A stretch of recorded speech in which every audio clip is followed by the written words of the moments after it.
Assalamualaikum warahmatullahi wabarakatuh. Izin memperkenalkan diri, nama saya Zaradina Diva dengan PM 2212100134. Di sini saya akan menjelaskan tentang teks deskripsi.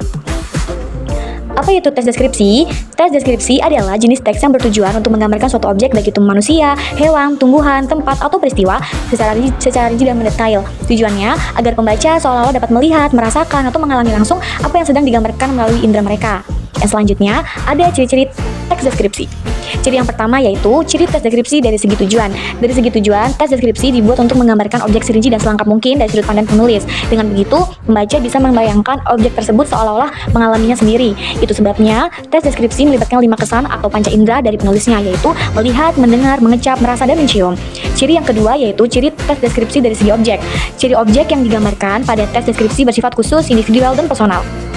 Artinya, hasil pengamatan objek yang dideskripsikan bisa jadi berbeda meskipun jenisnya sama. Contoh, ketika menulis teks deskripsi tentang tempat wisata, kamu menggambarkan tempat tersebut terlalu ramai dan sesak. Namun, bisa saja temanmu menggambarkan tempat tadi sebagai objek wisata yang seru untuk dikunjungi beramai-ramai. Yang selanjutnya ada struktur teks deskripsi. Yang pertama, identifikasi. Struktur identifikasi adalah bagian awal dari teks deskripsi yang berisi pengenalan nama objek, makna nama, lokasi, sejarah lahirnya, atau gambaran umum lainnya tentang objek yang dideskripsikan. Yang kedua, deskripsi bagian. Struktur deskripsi bagian adalah gambaran rinci dari sudut pandang penulis tentang suatu objek. Penulis menggambarkan apa yang telah ia lihat, dengar, dan rasakan selama mengamati objek penelitiannya. Jadi, pada bagian ini, penulis bisa menggambarkan tiap bagian yang ada di objeknya. Yang terakhir yaitu ada simpulan atau kesan. Struktur simpulan atau kesan adalah bagian yang berisi kesimpulan atau kesan dari hasil pengamatan penulis terhadap objek. Namun, bagian ini bersifat opsional, yaitu artinya boleh dituliskan ataupun tidak. Yang keempat, ada kaidah kebahasaan teks deskripsi. Kaidah kebahasaan adalah aturan kebahasaan atau ciri tertentu yang melekat pada suatu teks dalam membuat teks deskripsi.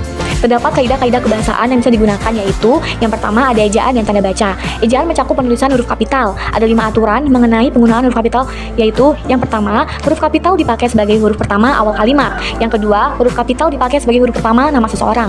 Yang ketiga, huruf kapital dipakai sebagai huruf pertama nama bangsa, suku bangsa, dan bahasa. Yang keempat, huruf kapital sebagai huruf pertama nama tahun, bulan, hari, dan hari besar. Yang kelima, huruf kapital dipakai sebagai huruf pertama nama geografi. Contohnya Danau Toba. Selanjutnya, kita akan membahas tentang penggunaan tanda titik dan koma dalam teks deskripsi. Yang pertama, tanda baca titik dipakai pada akhir kalimat pernyataan. Yang kedua, tanda baca titik dipakai untuk memisahkan bilangan ribuan atau kelipatan yang menunjukkan jumlah. Yang ketiga, tanda baca koma dipakai di antara unsur-unsur suatu perincian. Yang keempat, tanda baca koma dipakai sesudah kata seru. Yang kelima, tanda baca koma dipakai di belakang kata penghubung antar kalimat.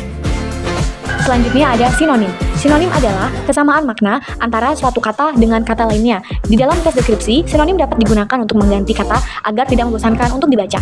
Yang selanjutnya ada kata umum dan kata khusus. Kata umum atau hipernim adalah kata yang ruang lingkupnya luas dan mencakup banyak hal. Sedangkan kata khusus atau hiponim merupakan kata yang cakupan maknanya lebih sempit. Contoh, toko itu menjual berbagai jenis bunga. Ada bunga mawar, melati, anggrek, kenanga, lili, sampai kamboja. Kata umum dalam kalimat tersebut adalah bunga, sementara kata khususnya yaitu mawar, melati, anggrek, kenanga, lili, dan kamboja. Sekian materi yang dapat saya sampaikan tentang teks deskripsi.